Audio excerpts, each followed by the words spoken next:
Imagine seeing a rock that looks like it was painted with tiny leopard spots, right there on Mars. That strange pattern turned a routine rover drive into one of the most exciting scientific puzzles of our time. Today, NASA's Perseverance rover found a leopard-spotted mudstone in Jezero crater, and scientists say it may be the clearest sign yet of ancient microbial activity on the red planet. Stay with me. I'll explain what they found, why it matters, the doubts that remain, and what must happen next to move this discovery from potential to proven. Welcome back to Galaxy Frontier. Right now, millions of miles away in the silent, freezing red deserts of Mars, NASA's machines are alive.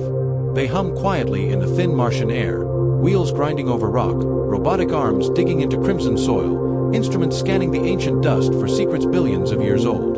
Above them, orbiters glide through the orange sky, capturing every detail. Mountains that tower higher than Everest, canyons that could swallow entire continents, and endless plains where the wind has blown for eons. All of it, every measurement, every image, every byte of data, works together to answer one haunting question. Was Mars ever alive? That question has driven generations of scientists, engineers, and dreamers. Because if Mars once had life, even microbial, then life might not be rare at all. It might be everywhere.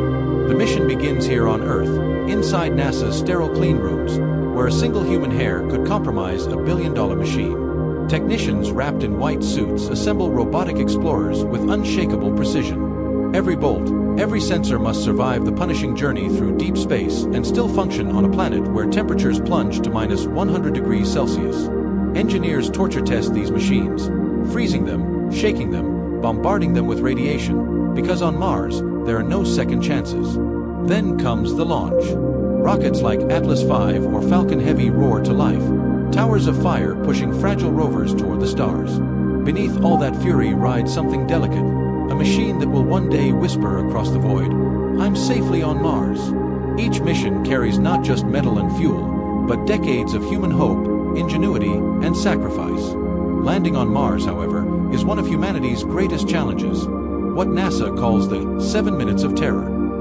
Once a spacecraft hits the thin Martian atmosphere, it's completely alone. It must slow from over 20,000 kilometers per hour to zero in just 7 minutes.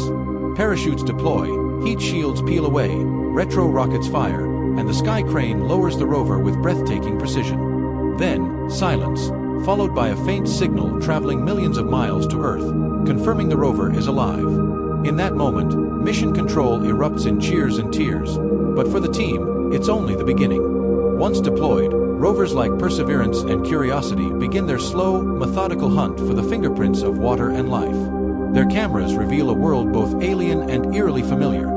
Ancient riverbeds, layered rock formations, and mineral veins formed by water long ago. They drill into the crust, analyzing traces of carbon, hydrogen, oxygen, and nitrogen, the building blocks of life.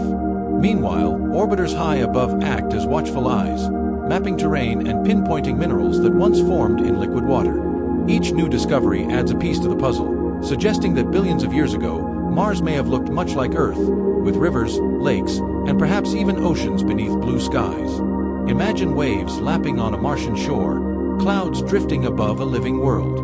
But there's one thing these rovers can't do: bring the samples home. That's NASA's next leap, the Mars Sample Return Mission, the most ambitious interplanetary project ever attempted. Perseverance is already collecting and sealing samples in titanium tubes, tiny, priceless containers holding the chemistry of another world. Soon, NASA and the European Space Agency will send a sample retrieval lander, carrying the first rocket ever built to launch from another planet. A small fetch rover will deliver Perseverance's samples, loading them into the Mars Ascent Vehicle, which will then blast off into orbit, a moment that will redefine space exploration. There, an Earth return orbiter will capture the samples and begin the long voyage home. When the capsule finally re-enters Earth's atmosphere, it will land safely at a secure facility, where scientists will study it for decades. Inside those small tubes may lie the first direct evidence that life once existed beyond Earth. Fossilized microbes, ancient organic compounds, or something entirely unknown. NASA's work on Mars is more than science. It's rehearsal for humanity's future. Each rover, each descent, each sample collected is a step toward the day when humans will set foot on the red planet. The Artemis program, humanity's return to the moon, is part of that vision, preparing us to live and work beyond Earth. What we learn from these robotic pioneers, how to find water, how to survive radiation, how to navigate alien terrain, will shape our first human missions to Mars. Through them, we've discovered that Mars is not a dead rock, but a record keeper, preserving clues to how planets form, how climates shift, and how life might begin and end. Billions of years ago, Mars may have looked like Earth, warm, wet, and alive. Something changed it, stripping away its atmosphere and drying its oceans.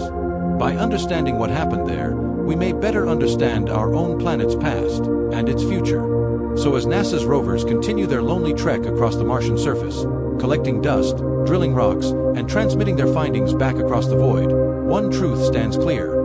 We're not just exploring another planet. We're exploring ourselves.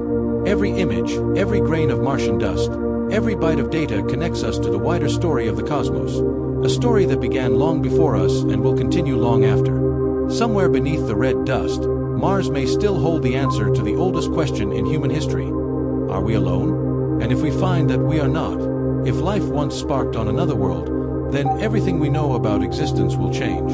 The search continues. The rockets are ready. The machines are waiting. And the universe still has secrets left to tell. If you found this helpful, please like, subscribe to Galaxy Frontier, and ring the bell. Tell me in the comments, do you think Mars once hosted microbes, or will a clever non-biological explanation win out? Till next time, keep looking up.